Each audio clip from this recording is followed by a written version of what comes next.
Hi guys, Gavin here. 大家好. My Chinese name is actually Gao Peng, but you can just call me Gavin. I'm the head of customer support and the TA here at Domino Chinese.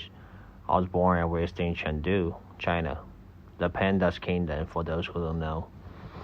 And now I'm living in Cambodia. Anyway, for those who are watching this and haven't enrolled in our course, this is a message for you. That why you should learn Mandarin and what advantages will knowing the language offer you.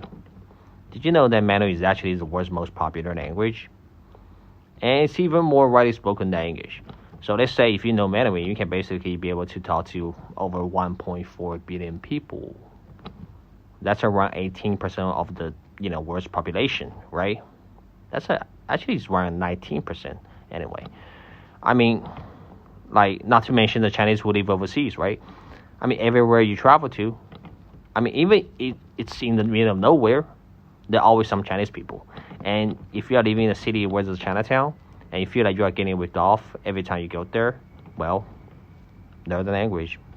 So you can be able to haggle and bargain.